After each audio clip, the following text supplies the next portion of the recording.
अस्सलाम वालेकुम। उम्मीद है आप सब खैरियत से होंगे। अल्लाह ताला आप सबको अपने हिफ्ज़ अमान में रखे। तो आज हम आपसे जो शेयर करने जा रहे हैं वो है हमारे कद्दू की बेल। ठीक है, माशाल्लाह ये देखें, इस पे जो है ना कितना ज़बरदस्त कद्दू लगा हुआ है। तो मैंने सोचा हार्वेस्ट करते हुए ज़रूर आपसे शेयर करना चाहिए। ये देखें जी, ये इसका साइज़ फ्रेश। तो आज देखते हैं हम इससे क्या बनाएंगे, कद्दू का रायता, कद्दू दाल या कद्दू का सालन, देखते हैं। लेकिन अमेजिंग रिजल्ट। ये इस मुन्नी सी टोकरी में लगा हुआ था। ये देखें, ये बास्केट है जिसके अंदर ये बेल है। ठीक है, वैसे इस पे 4-5 और भी लगे हुए थे जिन्हें मैंने ख़राब हो रहे थे। ये मुझे लगा कि यहाँ पे उसको कोई वो है फंगीसाइड टाइप कुछ हो गया है, तो मैंने उनको काट दिया। तो अब इंशाल्लाह और भी इसकी ग्रोथ होगी और निकलेंगे। इसके साथ ही ये एक और छोटी सी बेल भी है जो इंशाल्लाह फ्यूचर में मस्ट बी बेटर। तो देखेंगे आज हम इस कद्दू से क्या बनाने जा रहे हैं। ये हैं वो कद्दू जिनकी आज हम कद्दू दाल बनाने जा रहे हैं, जिनको हमने सुबह हार्वेस्ट किया था। तो अब हम इससे सालन बनाएंगे, कद्दू और दाल जी। तो अब जो है वो फाइनल हम दाल की तरफ आने लगे पकाने के लिए। ये हैं 3 टमाटर, छोटे साइज के थे, 2 प्याज और 3-4 जो है ना मैंने सब्ज मिर्च लिए हैं। और इसमें मैं डालूंगी लहसुन का पेस्ट। मैं अदरक नहीं इसमें ऐड कर रही, थोड़ा सा लाइट सा बनाना है। ठीक है, और इसके साथ ही मैं इसमें ऑयल ऐड कर दूंगी। ये ऑयल, इसी में मैंने अभी पकौड़े फ्राई किए हैं, तो यहीं से ऑयल ले लूंगी। तो ऑलमोस्ट 3 चम्मच जो है ना मैं इसके लिए यूज़ करूंगी। इसको भूनते जाएंगे, साथ बाकी मसाले ऐड करेंगे। आधा चम्मच के करीब हल्दी,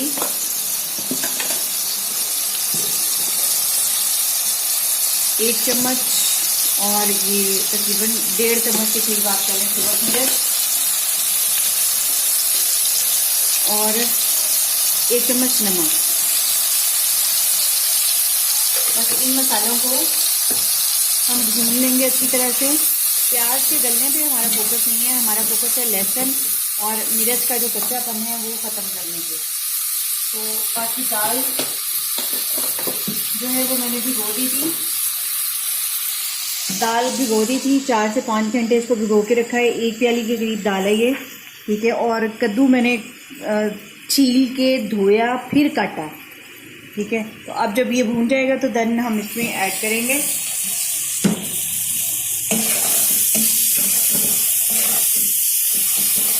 बस आपने मिर्च को अच्छी तरह से भून लेना है, लहसुन भी साथ भून जाएगा इसके। ठीक है, और बाकी जो जब दाल गलेगी तो बाकी प्याज मसाला भी उसका हिस्सा बनता जाएगा। तो कद्दू के साथ बहुत सारी डिशेस बन सकती हैं। कद्दू मेरे पास एक था, आइडियाज़ कई थे, यानी कद्दू का हलवा, कद्दू का रायता, कद्दू गोश्त और भी बहुत कुछ इसका बन सकता है। तो इसलिए फाइनल जो है ना वो हमने क्योंकि सैली के लिए सालन बनाना था, तो फाइनल फिर कद्दू का सालन हुआ। दाल कद्दू हम बनाने जा रहे हैं। आपके घर में भी बनता होगा, पता नहीं इसका क्या मेथड है आपका, मैं तो आपको अपनी रेसिपी शेयर करने जा रही हूँ।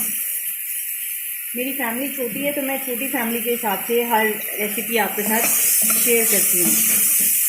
तो ऑलमोस्ट ये भुनने पे आ गया है।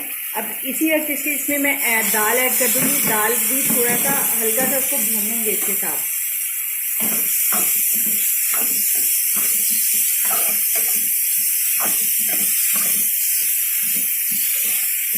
तो दाल चूँकि सोख के लिए तो अच्छी तरह ये भुन जाएगी, गल जाएगी जल्दी। माशाल्लाह अभी से देखें कलर कम्बिनेशन इसका कितना ज़बरदस्त नज़र आ रहा है। फ्लेम मैंने फुल ही रखा हुआ है। तो हल्का सा हमने दाल भी भून ली है।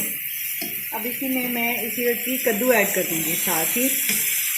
लाइट सा इसको भूनेंगे और फिर इसमें पानी 1 गिलास ऐड कर देंगे और हल्की आंच पे इसको बनने देंगे।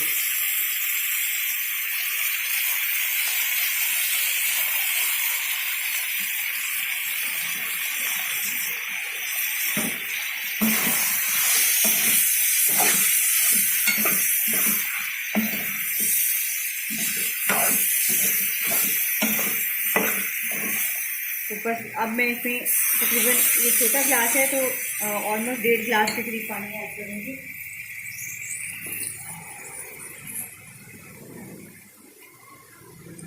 और इसको ऊपर से ढक देंगे। बॉइलिंग पॉइंट पे आ जाएगा अभी, क्योंकि फुल फ्लेम है, जल्दी आ जाएगा।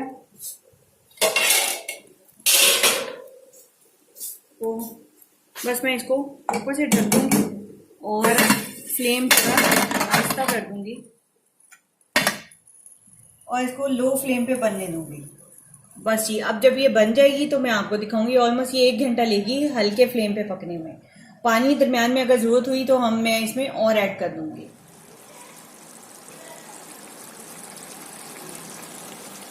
ये सालन हमारा ऑलमोस्ट तैयार है। दाल ये देखिए बहुत अच्छी गल गई है, देखें। और मैंने इसको बहुत आहिस्ता फ्लेम पे तकरीबन 2 घंटे पकाया है। ठीक है, मैं कोशिश करती हूँ कुकर में चीज़ें ना पकाऊं। हल्की फ्लेम पे, बहुत स्लो फ्लेम पे पकने की वजह से ये बहुत अच्छी गल गई है। टेक्सचर बहुत अच्छा डेवलप हुआ है और टेस्ट बहुत अच्छा इसका अमेजिंग है। ठीक है, अभी थोड़ा सा मैं और इसका पानी जो है ना वो ड्राई करूँगी और देन मैं इसकी फाइनल लुक आपको दिखाऊंगी।